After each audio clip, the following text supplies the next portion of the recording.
The science fair at Crestwood Elementary had taken over the rear playground like a cheerful occupation. Folding tables lined the blacktop in neat rows, each bearing the earnest ambitions of children who had spent weeks turning kitchen experiments into trifold poster boards decorated with glitter glue and misaligned photographs. Paper banners stretched between the basketball hoops, hand-painted in primary colors, reading Crestwood STEM Showcase in letters that wobbled between enthusiasm and legibility. Parents clustered near the refreshment table. Teachers moved between displays with clipboards. The spring sun hung at that particular angle that made everything look slightly overexposed, washing the concrete in pale gold. Nick Larson stood at the edge of the playground near the chain-link fence. He was 41 years old with hands that carried the particular roughness of someone who worked with tools for a living. His knuckles were nicked and calloused, the creases of his fingers darkened with traces of solder flux and machine oil that no amount of scrubbing fully dissolved. He wore a gray Henley shirt with the sleeves pushed to the elbows, jeans with a tear near the left knee he kept meaning to patch but never did, and steel-toed boots scuffed from years of standing on concrete floors. There was a stillness about him that some of the other parents interpreted as shyness and others as disinterest. Neither interpretation was correct. Nick was watching, not the science fair. He was watching the perimeter, the entrances, the sight lines from surrounding buildings. It was an old habit. Position yourself where you can see the exits, know who is arriving and who is leaving. Always be ready for something to go wrong.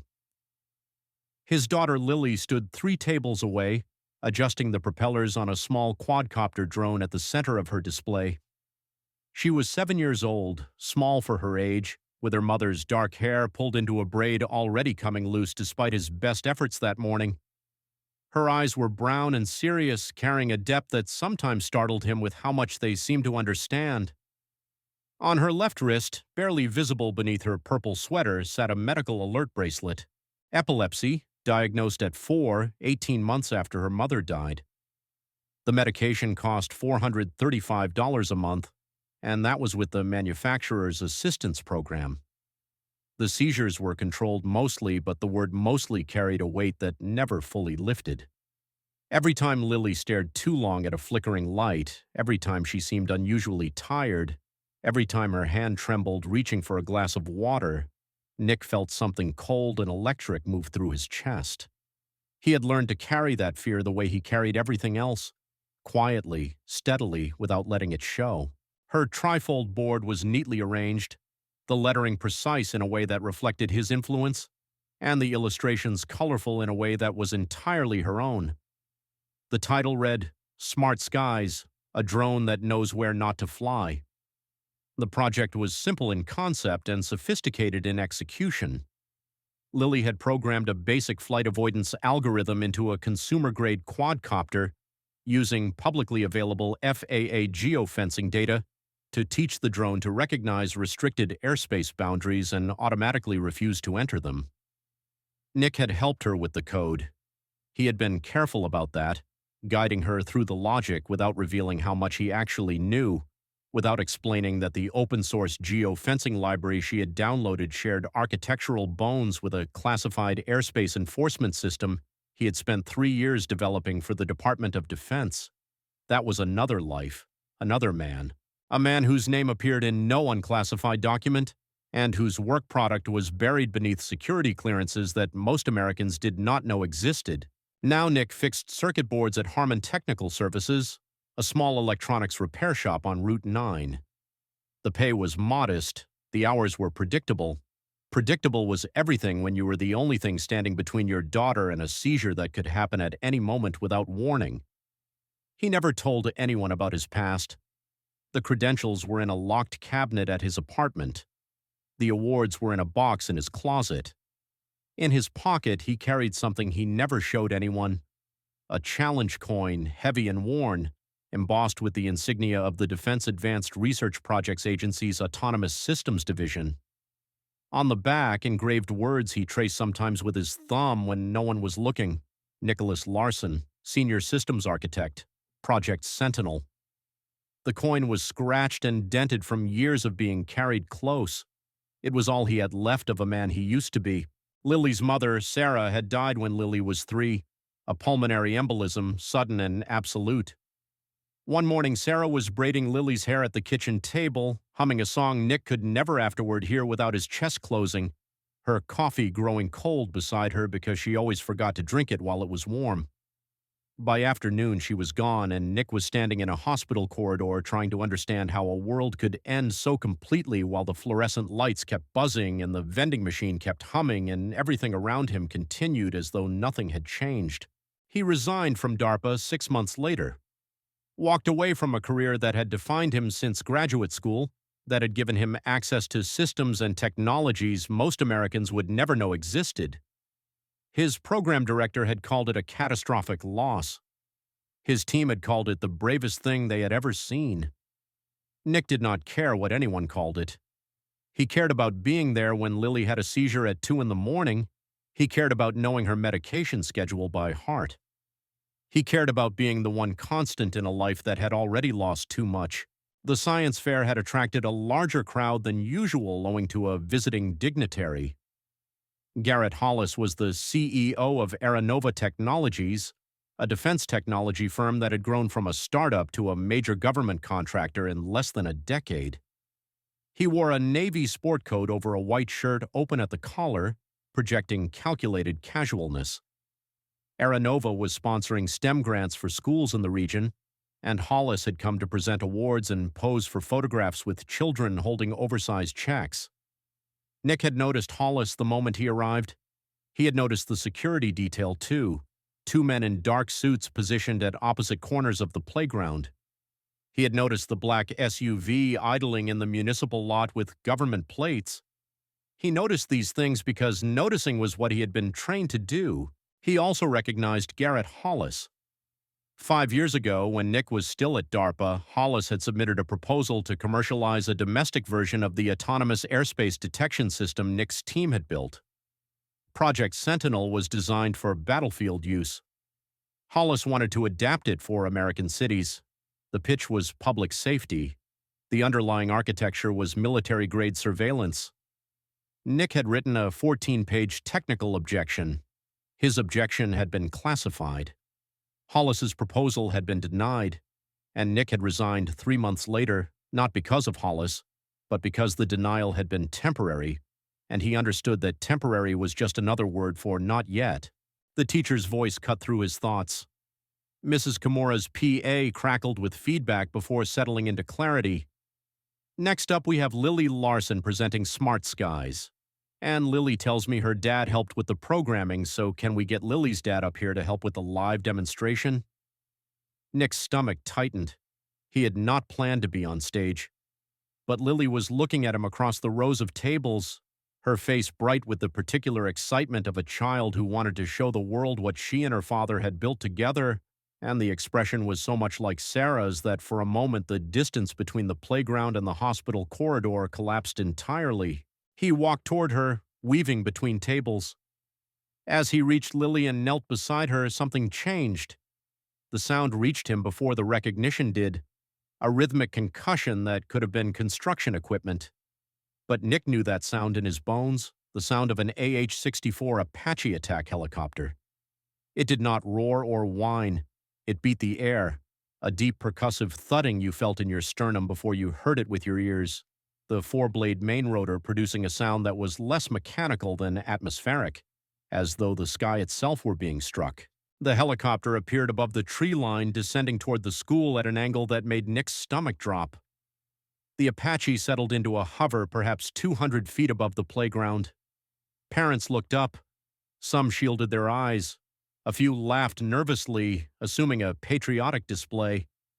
Children pointed and shouted, their voices swallowed by the rotor wash that fluttered the paper banners and sent napkins skittering across the blacktop. Nick did not smile. He did not assume. The hover pattern was wrong for a flyover. This aircraft was holding position, maintaining a fixed hover with micro-adjustments that spoke of active stabilization. The nose was oriented slightly downward, the chin-mounted sensor turret rotated to a position Nick recognized immediately: target acquisition. The Apache was not passing through.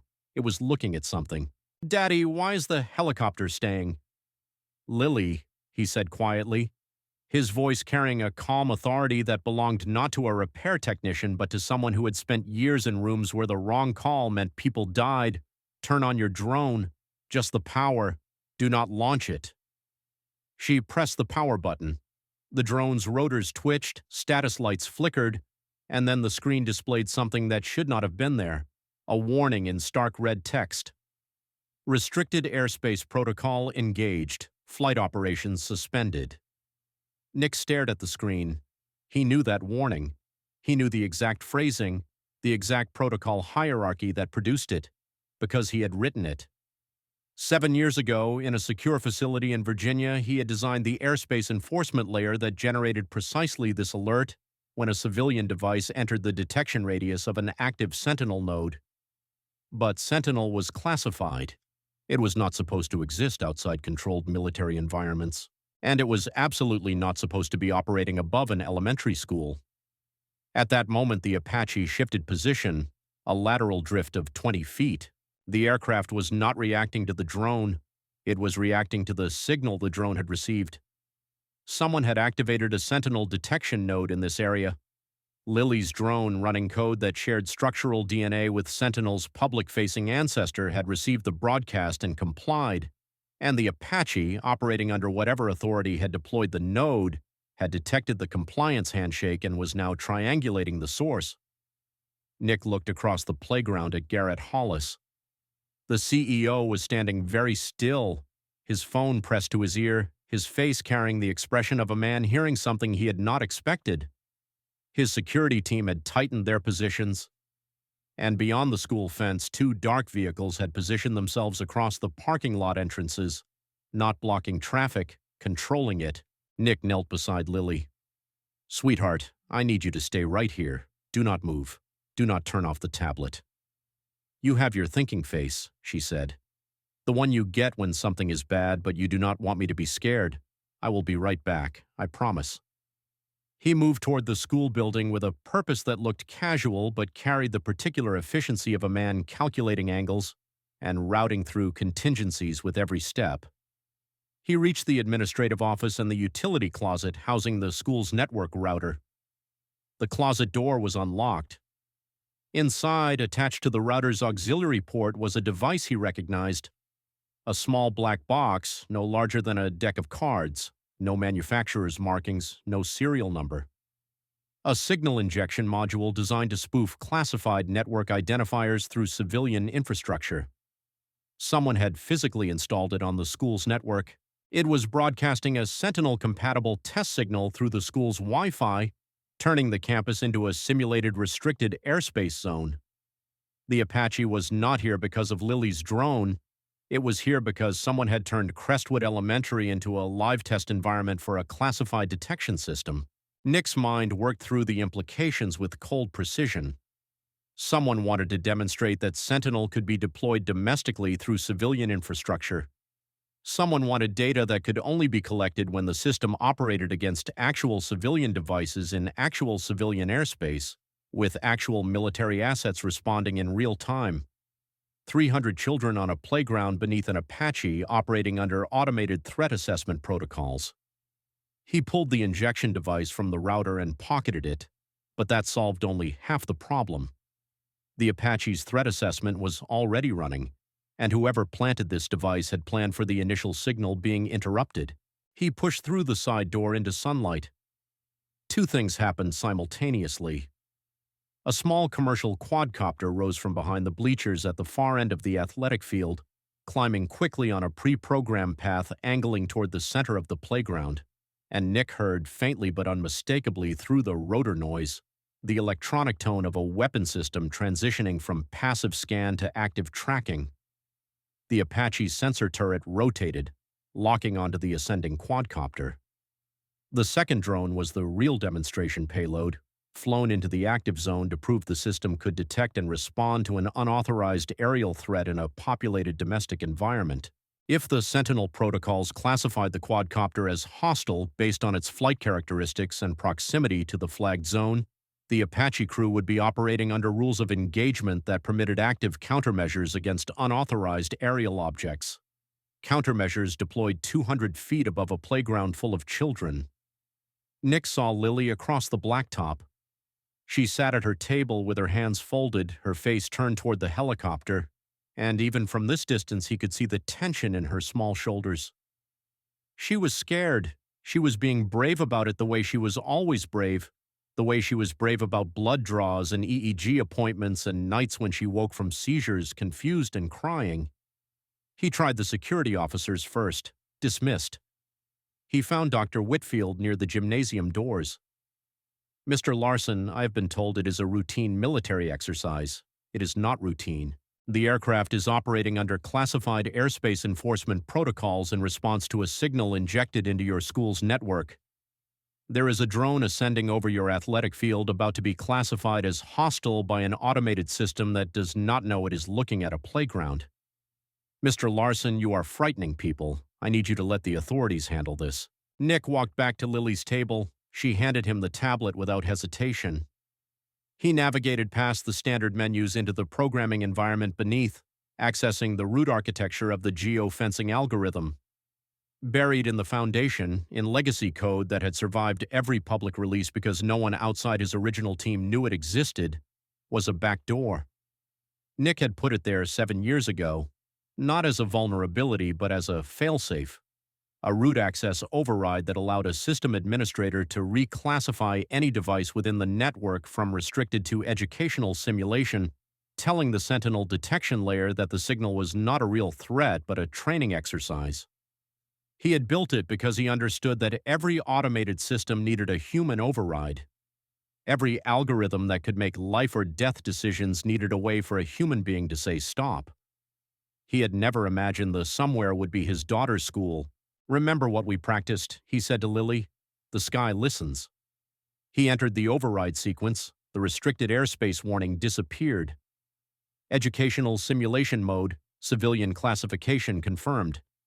He transmitted the reclassification on the original Sentinel frequency through Lily's drone controller. In the Apache's cockpit, the threat display changed. The system received an authenticated override carrying root-level authority, telling it the detection zone was an educational simulation. The threat assessment dropped. The weapon system transitioned from active tracking to passive scan, and the ascending quadcopter was suddenly visible to the crew not as a potential hostile contact but as exactly what it was. They saw it clearly now, freed from the automated threat overlay. They saw where it was heading. They saw the man on the ground near the parking lot holding a controller with focused intensity. The Apache pivoted. Security converged on the operator. The controller was taken. The quadcopter settled into an uncontrolled descent in the grass beyond the field. The Apache climbed. The percussive thudding diminished as the aircraft pulled away from the school, away from the children, away from 300 families who would never know how close the boundary between spectacle and disaster had been. Nick sat on the blacktop beside Lily's table. His hands were shaking beneath the surface. Lily climbed down and sat beside him, pressing her small body against his side, her hand finding his. "Daddy, did you fix it?" "Yeah, sweetheart. I fixed it." "Of course you did. You always fix things." Garrett Hollis found Nick near the fence. The CEO's steps were slower than before. "You are Larson," he said, "from the Sentinel program." Nick said nothing. "Someone on my team arranged this. A live deployment test, domestic infrastructure integration." He paused. "I approved the concept. I did not know they would use a school. The concept was the problem. The location is just where the problem became visible." Hollis studied him. 5 years ago, you wrote an objection that killed my first proposal. You were right about everything." Nick looked at Lily, carefully packing her drone into its case. "The system is just code," Nick said. "The danger is people who convince themselves the test is more important than the testing ground, that 300 kids are an acceptable variable in a proof of concept." Hollis produced a business card. Nick did not take it. "I do not want a job. I fix circuit boards. I pick my daughter up from school at 3:15. I make dinner. That is my life." He pulled the injection device from his pocket and placed it in Hollis's hand. Take this back. Look at it every morning. Remember what it was plugged into and where. Then decide what kind of man you are. Nick took Lily's hand and led her toward the parking lot. His truck was a 2005 Chevy Colorado, rust spreading along the wheel wells, tailgate secured with bungee cords because the latch had broken. They drove home in the particular silence that settles between parent and child after something frightening has passed. Their apartment was on the second floor of a building on Maple Street. Inside it was small but clean. Sarah's photograph watched from the wall, holding newborn Lily in the hospital, her face radiant and exhausted. Lily's drawings covered the refrigerator, drones and satellites and a stick figure man labeled Daddy, next to a smaller stick figure labeled Lily with a caption in careful, uneven letters, "My dad makes the sky safe." That night, after Lily slept, Nick called Grace Tanaka, a technology journalist who had spent a decade covering defense contractors with a reputation for being thorough and incorruptible. He told her everything: the injection device, the Sentinel protocol, the domestic deployment, the school's network, the Apache, the quadcopter, the override. He spoke for 40 minutes, his voice steady, his details exact. When he hung up, he went to the closet and opened the box. The DARPA credentials caught the hallway light, letters of commendation, the classified project summary for Sentinel, and the challenge coin worn smooth from handling. They had given him that project because in 8 years of autonomous systems work, he had never once designed a system without building in a human override. Not once, not ever. He had been the engineer who insisted that every automated process affecting human lives must contain a point where a person could reach in and say, "Stop."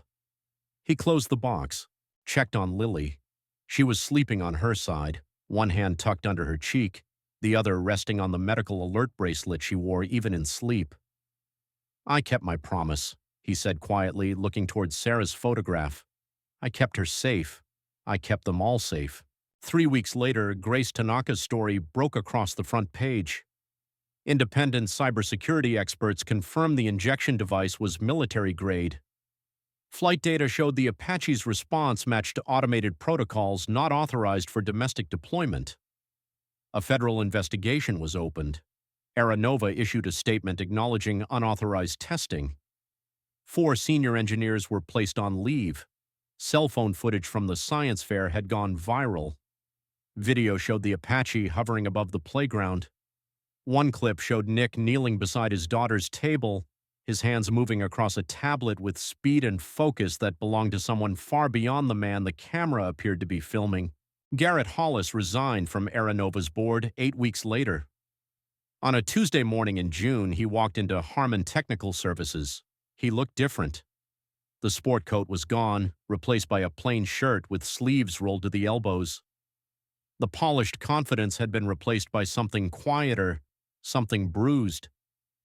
"I came to apologize," he said. "Not because the board forced me out, because I drove past that school last week and watched children playing at recess and thought about what would have happened if your daughter had not been there with a drone running code you wrote 7 years ago, and I could not breathe." The silence was punctuated by fluorescent hum and the ticking of a clock. "You built a system designed to classify civilian activity as potential threats," Nick said quietly. "And then you were surprised when your team treated civilians as test subjects. The architecture is the intent." Hollis was quiet for a long time. Then he said, "I want to fund your daughter's medical care. Full coverage until she turns 18, whatever her condition requires." Nick felt the weight of those words. 11 years without the monthly terror of affording Lily's medication. All he had to do was accept. "No." The word came out quiet and final. "If I take your money, this becomes a transaction. My daughter is not a narrative device. Her illness is not your redemption arc. I will not teach her that the right response to someone almost hurting you is to accept their money and call it even." "Then what do you want?" Nick pulled out a folder of research he had been compiling. "Every school in this county runs its network on the same vulnerable infrastructure. Any of them could be used the way Crestwood was used. I want you to fund network security upgrades for every school in the district. Not branded with your name, not announced at a press conference, just done. And I want you to establish an independent oversight board for domestic applications of autonomous systems, people who will ask the questions you did not ask. Hollis held the folder for a long moment, then he nodded. Nick extended his hand. Hollis shook it. Something in his posture had shifted, something had cracked open. What emerged was not the executive Nick had known, but someone uncertain, humbled, who for the first time was looking at another person and seeing not a resource to be leveraged, but a human being to be respected. Nick picked Lily up from school at 3:15. She climbed into the truck and told him about her afternoon. Jumping from a spelling test to a caterpillar she was certain would become a monarch butterfly. Her hands moved as she talked, expressive and animated, so much like her mother that sometimes it took his breath away. "Daddy," she said, pausing mid-story, "I have been thinking about the science fair. I want to add a new rule to the code, a rule that says the drone has to protect the people below it, not just avoid the bad places, but know there are people underneath, so it always remembers the ground matters as much as the sky." Nick's hands tightened on the steering wheel, then relaxed. That is a very good rule. That night, after Lily slept, Nick stood at the window looking at the sky. The same sky he had spent years trying to automate, trying to fill with systems that could detect and classify faster than any human being. The same sky his daughter looked at with wonder instead of calculation, that she wanted to fill not with weapons but with rules that remembered the people below. He went to the closet. He did not open the box. He placed his hand on top of it and stood there in the dark. Then he closed the closet, checked on Lily one more time, and went to bed. In the morning, he would make her breakfast, check her medication, drive her to school, and pick her up at 3:15 and help her with homework and make dinner and check her blood sugar and read to her before bed. The ordinary sacred repetition of a father who had chosen this life over every other life available to him. Sometimes we look at people and see only what they show us. The work boots and the calloused hands and the faded shirt and the truck held together with bungee cords and determination. We see the job title and the paycheck and the apartment on the quiet side of town, and we think we know the whole story. We do not. We never do. Beneath every ordinary exterior might be an extraordinary sacrifice, a choice no one witnessed, a moment when someone decided what kind of person they wanted to be. Not for glory, not for recognition, but because a child was watching. Because the truth mattered more than comfort. Because some things are not negotiable, not for money, not for safety, not for the quiet ease of looking the other way. Nick Larson was a repair technician making $21 an hour, driving a truck that should have been retired years ago, picking his daughter up from school every day at 3:15. He was also the man who built a failsafe into a weapon system because he believed machines should never make the final decision about who was safe and who was not. He was the man who knelt on a playground and reached into the architecture of a classified system to tell it that the sky above 300 children was not a battlefield. He had been both things. He would always be both things. And perhaps that was enough. Not the classified projects or the credentials or the systems that would never bear his name. Just the quiet, sacred act of being there, of showing up, of loving someone so completely that you would walk away from everything just to make sure she was safe, just to make sure the sky above her was clear. Lily Larson would grow up knowing her father was a technician who smelled like solder and made her lunch every morning and checked her medication 3 times before bed. She would also grow up knowing he was the man who kept the sky safe at her science fair. She would know he was brave. She would know he chose truth when silence would have been easier. She would know, in the way that children know things that matter, that her father was exactly who she had always believed him to be. The best. Subscribe if you believe real heroes do not need recognition. They just need someone to come home to. And remember, the next time you look at someone and think you know their story, you probably do not. Everyone has a battle they are fighting. Everyone has a reason to be brave.